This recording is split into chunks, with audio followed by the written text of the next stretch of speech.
साथियों नमस्कार। आज हम यहाँ पे बात करेंगे, ये है हमारे ज़िला स्टेडियम जिसको बोल सकते हैं, उसका ये ग्राउंड है और मैं आपको दिखाऊंगा। इसमें आपको जो भी आपने जो कमेंट किए थे अशोक एलएलबी चैनल पे, जो भी जितने भी कमेंट किए सब कमेंट्स के मैं इस वीडियो में आंसर देने वाला हूँ। तो वीडियो पूरा देखिएगा और अच्छा लगे तो लाइक करिएगा। इसी चैनल पे आप कमेंट्स हैं कहीं भी करें, कोई भी चैनल पे करें, फेसबुक पे करें, अपने चैनल जो भी हैं जितने भी हैं, शॉर्ट पे करें, लॉन्ग पे करें या अलग जो है जॉब एडवाइस अशोक एलएलबी पे करें, सबको आपको कमेंट इसी चैनल पे मिलने वाले हैं। तो चैनल को सब्सक्राइब करके बेल आइकन ऑन करके रखें ताकि जो भी आपके कमेंट्स हैं इसी वीडियो पे इसी चैनल पे आपको दिए जाएंगे। जी हाँ, तो ये मैं आपको दिखाता हूँ। सबसे पहले हमारा जिला स्टेडियम जिसको बोला जाता है ये है, उसके बाद हम कमेंट्स की शुरुआत करते हैं। और भाई ये देख सकते हैं,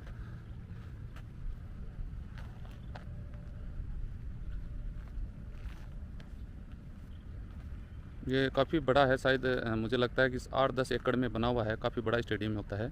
15 अगस्त 26 जनवरी जो भी प्रोग्राम, बड़े लेवल के प्रोग्राम होते हैं, सब यहीं पे होते हैं। और काफ़ी लंबा चौड़ा और बड़ा यहाँ पे बास्केट बैडमिंटन के भी हैं यहाँ पे, ये आपको दिख रहे होंगे पीछे। काफ़ी बड़ा लंबा चौड़ा स्टेडियम है, जिला स्टेडियम है ये। तो यहाँ पे आज आपके सवालों के मैं जवाब देने वाला हूँ। और बाहर निकल के भाई मैं वीडियोस बनाना भी सीख रहा हूँ एक तरीके से, क्योंकि अब विदेश में अगर टूर करेंगे तो वीडियोस बनाने ज़रूरी हो जाते हैं। आप लोगों के साथ बात करना, इंटरव्यू लेना, सक्सेस स्टोरी डालना, ये सब कुछ चलता रहता है। तो थोड़ा सा बाहर निकल के मैं वीडियोज़ बनाता हूँ इंडोर में, आप सबको पता ही है। 1-2 वीडियो मैंने दोनों चैनलों पर डाले भी हैं और इस पर भी हम बात करेंगे। आपके कमेंट्स के आंसर हैं मैं दूंगा, तो वीडियो पे बने रहिएगा। चलिए शुरुआत कर लेते हैं। वहाँ बोलने में मुझे शर्म महसूस नहीं हो, क्योंकि यार मैं आज तक जितने भी वीडियो बनाए देखे होंगे आपने, इंडोर वीडियो बनाए हैं, लेकिन अभी मैं बाहर निकल के वीडियो इसलिए बना रहा हूँ कि यहाँ पे थोड़ा ट्रेनिंग ले लूँ। और ट्रेनिंग लेने के बाद में मैं, ये अपनी बाइक खड़ी है भैया, ये आप देख सकते हैं स्टेडियम है ही। तो थोड़ा सा ट्रेनिंग लेने के बाद में और सोचूं बाहर निकलूं तो आप लोगों के साथ में बात कर सकें, वीडियो शूट कर सकें, वहाँ का रियल में लोगों को दिखा सकें सच्चाई। जैसे हम न्यूज़ में यहाँ पे 100% सच्चाई बताते हैं ना, वैसे प्रैक्टिकल वीडियोज़ वहाँ जाके सच्चाई बताएंगे। तो चैनल को सब्सक्राइब जरूर करके रखें। कोई कमेंट हो तो इसी पे मैं कमेंट, जितने भी आप कमेंट कहीं भी करो, रिप्लाई आपको इसी चैनल पर मिलने वाला है। मैंने अभी कमेंट किया है, मैं देख रहा हूँ, सर हमें अपनी परेशानी की शिकायत कहाँ करें। तो भाई देखिए, परेशानी किस प्रकार की है उस पर डिपेंड करेगा। चाहे आप किसी भी देश में, चाहे आप दुबई में हैं या फिर गल्फ में किसी भी देश में हैं, जिस प्रकार की अगर एम्बेसी से रिलेटेड है तो एम्बेसी में कंप्लेन कर सकते हैं। और ज़्यादातर लोगों को एम्बेसी में, अगर एम्बेसी से रिलेटेड होती है तो भैया वहीं पे संपर्क आपको करना चाहिए।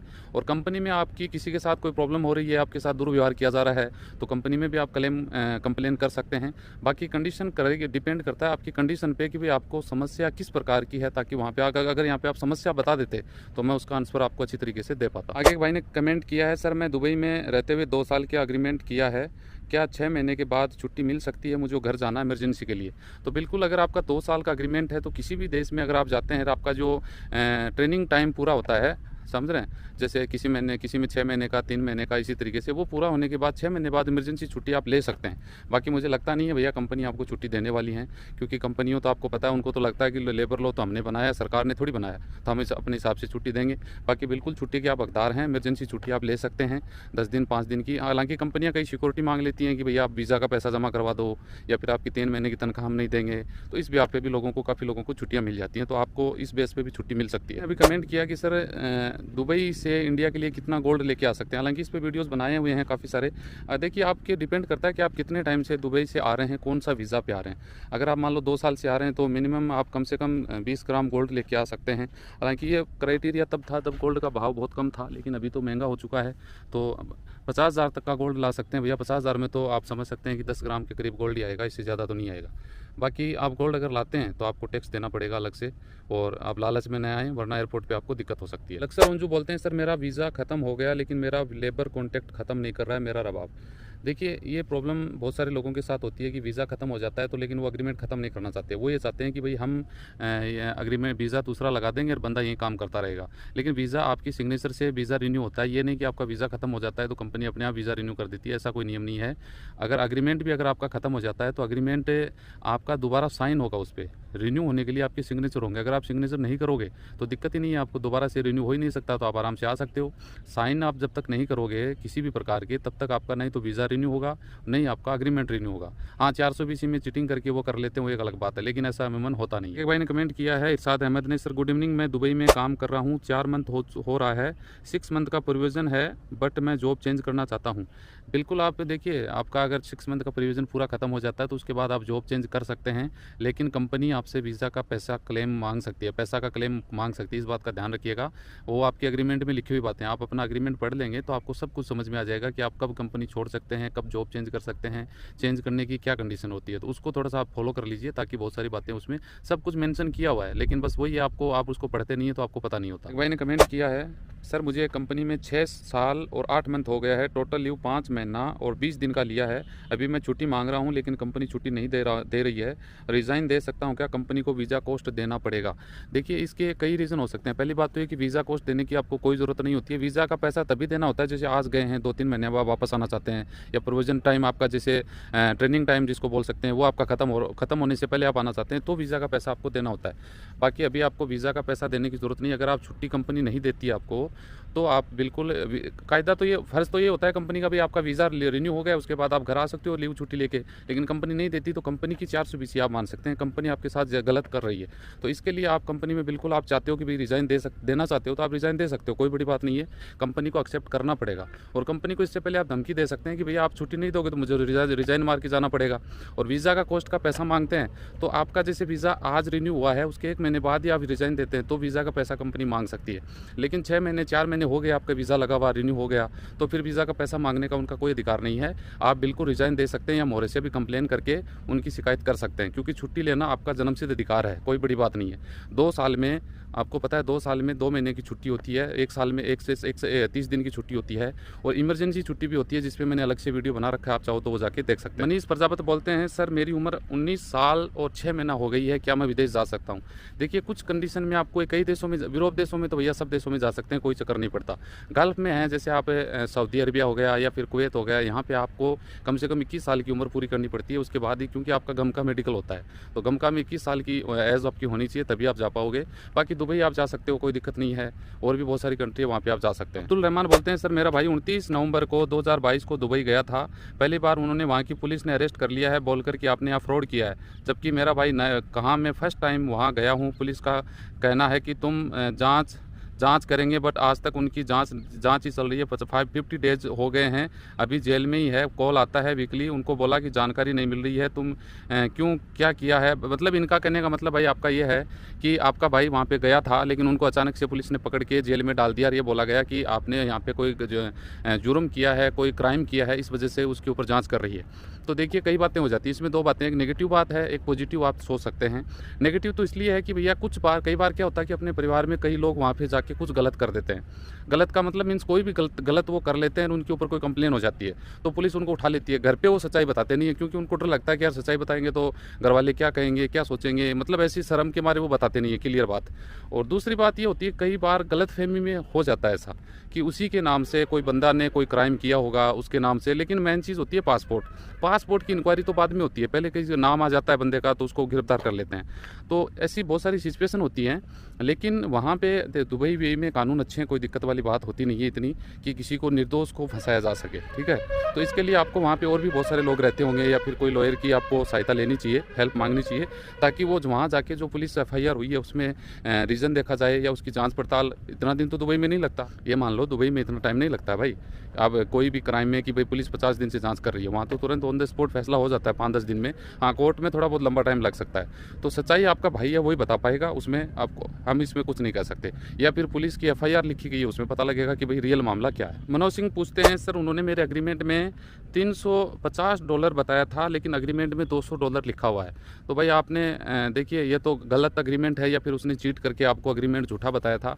इसमें होता क्या है, कई बार आपने देखा होगा, जैसे मालदीव में, छोटी मोटी कंट्री में होते हैं, $200-250 आपको तनख्वाह मिलती है, लेकिन एजेंट आपको ज़्यादा बता के यहाँ से भेज देते हैं, या फर्जी डॉक्यूमेंट दे देते हैं, फर्जी एग्रीमेंट पकड़ा देते हैं, लेकिन तनख्वाह तो आपको वहाँ पे वही मिलनी है जो औरों को मिल रही है, या कंपनी का रूल। कंपनी ने चीट नहीं नहीं किया, वो आपके एजेंट ने चीट किया है। वो तो आपको जाने से पहले थोड़ा इन चीज़ों पे ध्यान देने की ज़रूरत है कि भाई एग्रीमेंट अगर वहाँ पे जो एजेंट ने बताया वहाँ पे नहीं मिलता है तो क्या होगा। ये डील आपको एजेंट के साथ करनी चाहिए, ताकि एजेंट एक तरीके से बंधन में आके फिर आपका वो काम करें। और उसको ये पहले डील करनी पड़ती है कि भैया अगर मेरा एग्रीमेंट कम हो जाता है तो मैं वापस आके पूरा पैसा ब्याज सही तरह से वापस लूँगा, अगर तो ये लिखित में देता है तो बात कर ले। तो ये सब कुछ बहुत सारी बातें होती है। भैया एग्रीमेंट आपका कम क्यों हुआ, हो सकता है आपको कोई इंटरव्यू में आप फेल हो गए होंगे, आपको काम नहीं आ रहा होगा, बहुत सारे रीज़न हो सकते हैं। तो ये सब कुछ आपको खुद को सोचने की ज़रूरत है। एक भाई ने पूछा, सर मेरा 2 बैग कतर एयरपोर्ट से एयरप्लेन वालों ने गुम कर दिया, ये इंडिया आके पता चला मेरा बैग तो आया ही नहीं। इसका तो सिंपल सा तरीका है भैया, बैग की रिस्पॉन्सिबिलिटी अगर नहीं आया है तो वो तो फ्लाइट की जिम्मेदारी होती है, एयरप्लेन में जो वर्कर होते हैं उनकी जिम्मेदारी होती है। तो उसको निकालने का बहुत सारे तरीके हो सकते हैं। वहाँ पे तुरंत आपको कंप्लेन करना चाहिए, ऑनलाइन कंप्लेन होती है, वहीं पे एक काउंटर होता है, गुम हुआ सामान इसी तरीके से लिखा हुआ आपको, या लॉस्ट आपका जो भी सामान होता है ना उससे रिलेटेड, तो वहीं पर आपको आपकी कंप्लेन आप दर्ज करवाते हैं या उनको नोट करवाते हैं। तो कुछ टाइम होता है, इस पर मैंने पर्टिकुलर वीडियो बनाया हुआ वो भी है।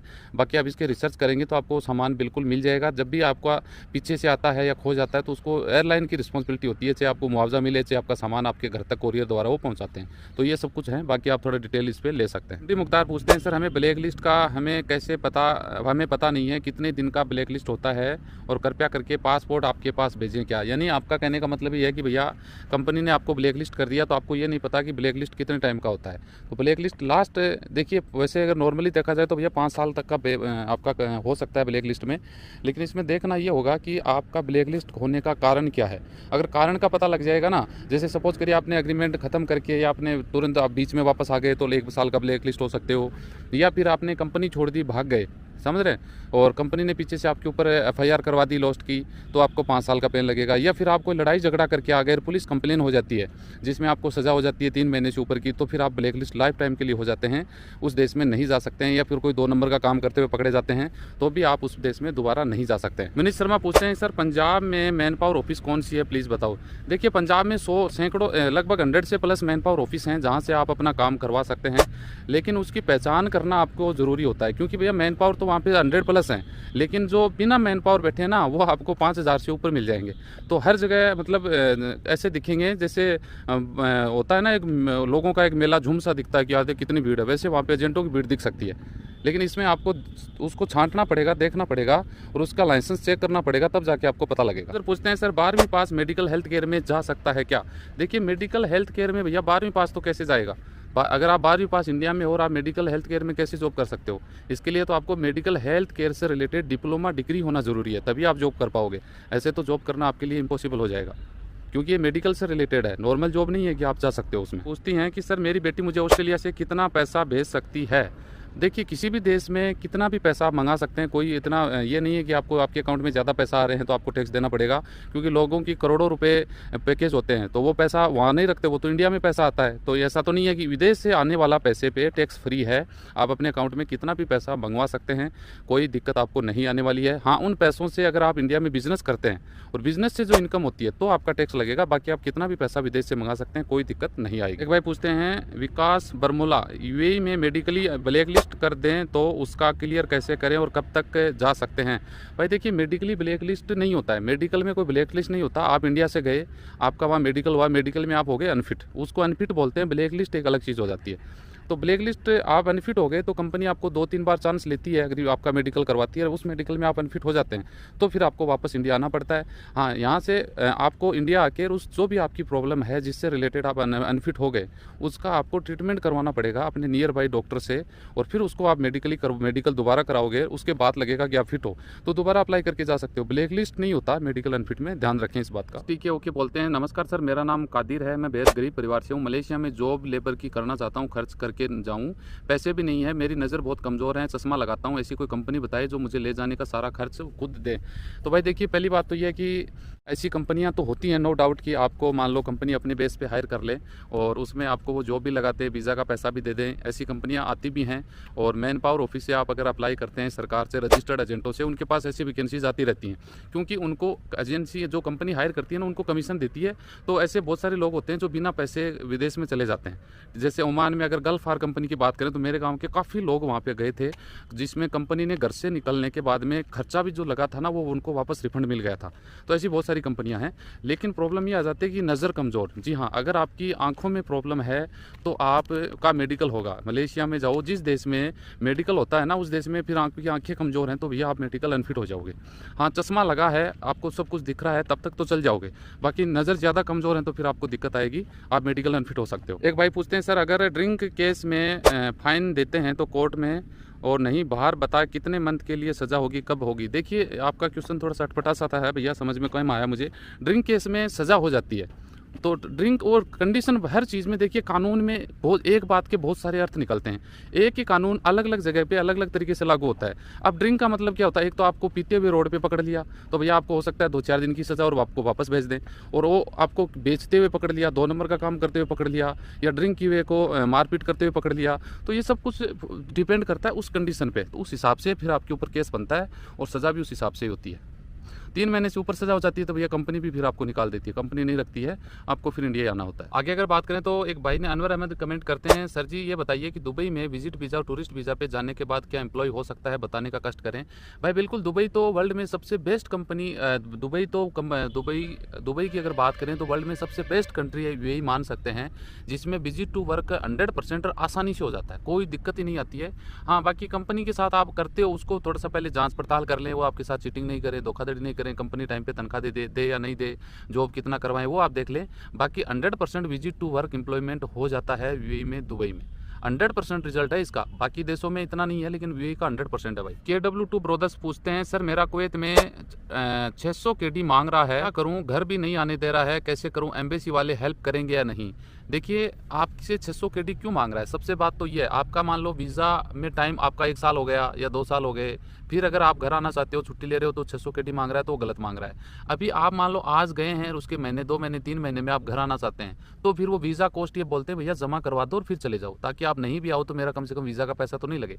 ये होता है, तो इस पर डिपेंड करता है कि आप सही हो या वो सही है, वो आप देख सकते हैं। बाकी आपको टाइम हो गया और फिर छुट्टी नहीं दे रहा है तो बिल्कुल आप इंडियन एम्बेसी से भी कॉन्टेक्ट कर सकते हैं, आपको हेल्प मिल जाएगी। माई लॉर्ड शिवा बोलते हैं, गल्फ में टैक्स नहीं होता है, गल्फ पे ट्रांजेक्शन चार्ज होता है। मैंने एक वीडियो बनाया था कि भैया कौन से देश में कितना टैक्स लगता है, तो इन्होंने ये बोला कि गल्फ में ट्रांजेक्शन चार्ज होता है। भैया ट्रांजेक्शन चार्ज कौन से देश में नहीं होता है ये बता दीजिए? इंडिया में भी होता है, बैंक टू बैंक आप ट्रांसफर करोगे तो आपका चार्ज लगेगा। आप 1000 रुपये डालोगे तो भी आपके 30-40 रुपये कटते हैं, और अगर आप यूएई से इंडिया डालते हो तो भी आपका पैसा कटता है। तो ट्रांजेक्शन चार्ज तो सब देशों में लगता है। बैंक कोई फ्री सेवा नहीं देती अपने को, कोई भी बैंक हो या प्राइवेट हो या सरकारी हो, सब अपने से चार्ज लेती है। एटीएम भी आपने देखा होगा, महीने में 4 बार से ज़्यादा यूज़ करोगे ना तो उसका भी आपको चार्ज देना पड़ेगा। उस पासवान बोलते हैं, सर मैं विजिट वीज़ा पे आया था, 6 मंथ से ऊपर हो गया है और मेरे पास पैसे नहीं हैं, जिसके रबाब के पास काम कर रहा हूँ वो भी नहीं दिया, प्लीज़ ये बताएं हम इंडिया कैसे आएँ? भाई आपको 6 महीने से ऊपर का टाइम हो गया है, रबाब के पास आप काम कर रहे हैं और वो आपको तनख्वाह नहीं दे रहे हैं, तो आपको मोहरे में कंप्लेन आप कर सकते हैं, इंडियन एम्बेसी से भी हेल्प ले सकते हैं। कोई भी अगर आपको लगातार कंपनी या रबाब 3 महीने तनख्वाह नहीं दे तो आपको उनको छोड़ने का पूरा अधिकार है, या फिर उनसे पासपोर्ट लेके आप दूसरी जगह जॉब कर सकते हैं, ये उनको ये काम करना पड़ेगा।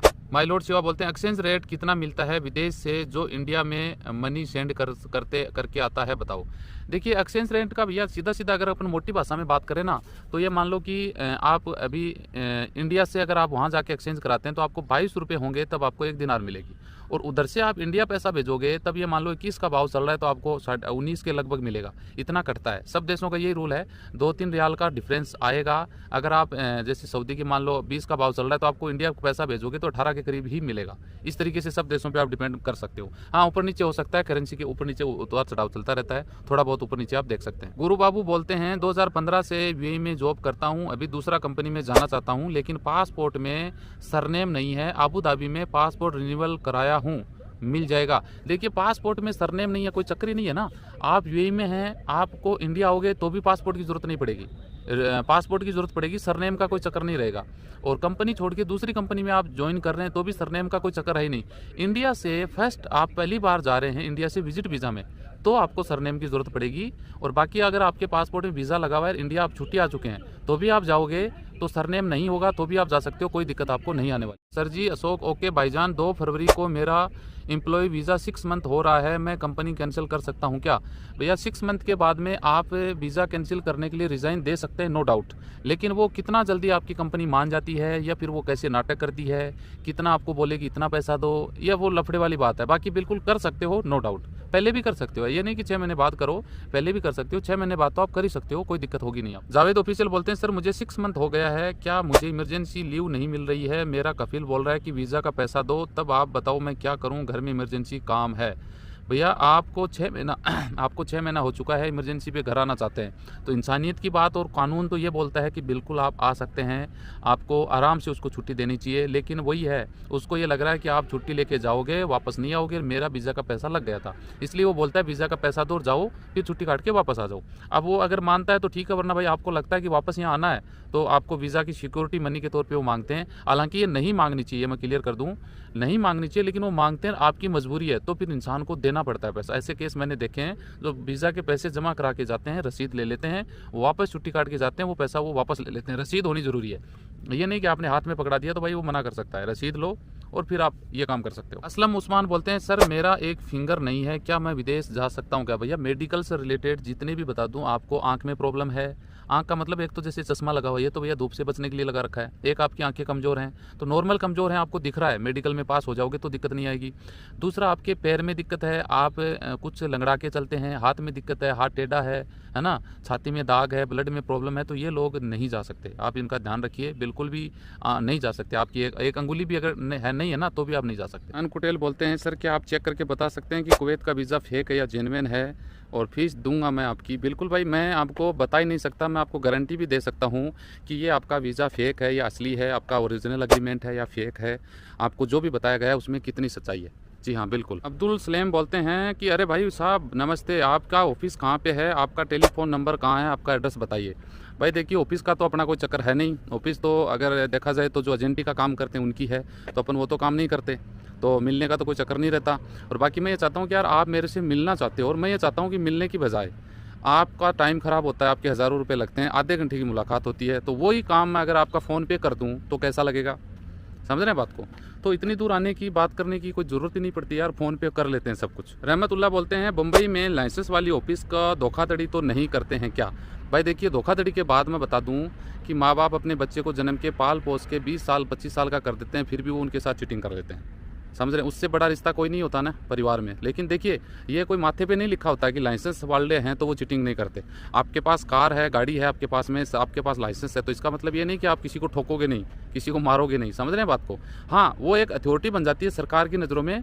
आरटीओ सामने खड़ा है, कार लेके जा रहे हैं, आप दिल धड़के से जा सकते हैं, आपको कोई दिक्कत नहीं आएगी, क्योंकि आपके पास लाइसेंस है, आप वैलिड हो, लीगल हो। आप वही काम उनमें है, वो विदेश भेजने का काम करते हैं, लाइसेंस है, और वो काम वो ऐसा करते नहीं है। मेरे पास जितनी भी शिकायत कंप्लेन जिनसे मेरी बात होती है उनका नहीं होता। 1% अलग बात है, बाकी 99% मुझे नहीं लगता कोई दिक्कत आपको आने वाली है। और दिक्कत भी आती है ना तो वो भैया समाधान कर देते हैं। रंजीत कुमार बोलते हैं, अगर किसी मैन पावर एजेंट ने एग्रीमेंट नहीं कराया और ये बोल के भेजा कि विदेश जाओगे तो वहीं तुम्हारा एग्रीमेंट होगा, एजेंट ने बोल के भेजा, वो कुछ नहीं मिल रहा है, यहाँ पे मैं विदेश में आया फिर भी यहाँ पे एग्रीमेंट नहीं हुआ, तो क्या मैं मैन पावर और एजेंट पर पुलिस में कंप्लेन कर सकता हूँ? देखिए, ये पुलिस का काम नहीं है। आप विदेश चले गए और आपको जो एग्रीमेंट यहाँ पे भी नहीं हुआ, पहली बात तो आपको जाना नहीं चाहिए था, आपकी भी कुछ गलती है। फिर भी मान लो उसने आपको कन्विंस कर दिया, आप भरोसे में आके चले गए, तो आपको वहाँ पर भी आपका एग्रीमेंट होना चाहिए था। अब आप बोलते हो वहाँ पर भी एग्रीमेंट नहीं हुआ, या तो आप कोई 420 कंपनी में गए हैं, कोई छोटा मोटी एजेंट, कोई एजेंट यहाँ पे होते हैं ना, वैसे वहाँ पर भी होती हैं भैया, कंपनियाँ भी छोटी मोटी होती हैं, जो 5-10 लोग, थोड़े बहुत लोग होते हैं, वो ऐसे राठौड़ी में काम करते रहते हैं। तो इसके लिए आप एजेंट से कॉन्टेक्ट करें। अगर गवर्नमेंट अथोराइज एजेंट है, लाइसेंस होल्डर है, तो आपको सुनना पड़ेगा उसको, समझ रहे हैं? और आपको लगता है वो सुनाई नहीं कर रहा है, तो आप एम्बेसी में भी एक बार संपर्क कर सकते हैं कि ऐसे ऐसे हमारे साथ हुआ है, या फिर इंडिया में पीओई में उनके खिलाफ में कंप्लेन कर सकते हैं। समझ गए बात आपको? तो इस तरीके से आप कर सकते हैं, पीओई वाले उनको अपने आप कॉल कर लेंगे और लाइन पे ले लेंगे। ऐसा हुआ है 2-3 केस में मेरे साथ में, आप ये कर सकते हैं। पंकज चौधरी बोलते हैं, सर मैंने आपको बात करने के लिए फ़ीस डाली थी, लेकिन आपसे बात नहीं हो पा रही है। देखिए, इसका रीज़न सबसे बड़ा क्या है भैया, मेरा जो व्हाट्सअप नंबर था सबके पास है, उसको व्हाट्सअप कंपनी ने कर दिया बैन, और उसको परमानेंट बैन कर दिया गया है। इस वजह से ये लगभग 4-5 दिन हो गए मेरा नंबर ब्लॉक हो गया। इसका आप सोचोगे यार व्हाट्सअप ब्लॉक कैसे हो सकता है, तो इसका मैं बता दूं कि भैया वो तो व्हाट्सअप नॉर्मल व्हाट्सअप था। तो उसका रीज़न ये था कि उसके ऊपर दिन में सैकड़ों लोगों के मैसेज आ रहे थे, है ना, मेरी तरफ से भी मैसेज आते हैं, बहुत सारे कॉल आते हैं, और वो मैसेज आता है भैया फीस डाल के कॉल करें, तो फिर वो है स्पैम में आ जाता है। तो वो व्हाट्सअप, नॉर्मल व्हाट्सअप पे आप इतना कुछ कर नहीं सकते। जैसे सेविंग अकाउंट में और करंट अकाउंट में बैंक में कितना डिफरेंस होता है वो उसमें है। तो बैंक ने भैया मेरा कर दिया अकाउंट नंबर, वो व्हाट्सअप ब्लॉक कर दिया, और इसलिए बात नहीं हो पा रही थी। हालांकि दूसरा नंबर भी है, आप दिए गए नंबर पे नंबर व्हाट्सअप ब्लॉक हुआ है, फ़ोन नंबर ब्लॉक नहीं हुआ है, तो आप उस पर बात करते हो तो आपको रिप्लाई मिल जाएगा, मेरे तक आप पहुंच जाओगे, मेरे से बात कर लोगे, कोई दिक्कत नहीं है। अब हम दूसरे तरीके से बात करेंगे भैया, पहले आप फीस डालोगे, फिर बंदे से बात करोगे, फिर अपन बात करेंगे, डायरेक्ट नहीं कर सकते। अब अनोखी जान बोलते हैं, आप कोई भी वीडियो बनाओ, you are welcome in Dubai, हमें आपसे ज़रूर मिलना, आई लव यू। बिल्कुल भाई, इसीलिए मैं ये बाहर निकल के वीडियोस बनाने की प्रैक्टिस कर रहा हूँ। तो साथियों, आज के कमेंट मैंने इतने ही पिकअप किए थे, लंबा वीडियो बन गया, और वीडियो में हम बात आगे करते रहेंगे। वीडियो अच्छा लगे तो लाइक कर दीजिए, चैनल सब्सक्राइब करके ज़रूर रखिएगा, और आपका कोई सवाल हो, कोई कमेंट हो तो आप कमेंट नीचे जाके कर सकते हैं, ताकि उसमें मैं आपको नेक्स्ट वीडियो में रिप्लाई दे सकूँ। और हाँ, चैनल ये सब्सक्राइब करोगे तभी भैया नोटिफिकेशन मिल पाएगा, वरना तो नहीं पहुँच पाएगा। ठीक है जी, मिलते हैं नेक्स्ट वीडियो में। जय हिंद, जय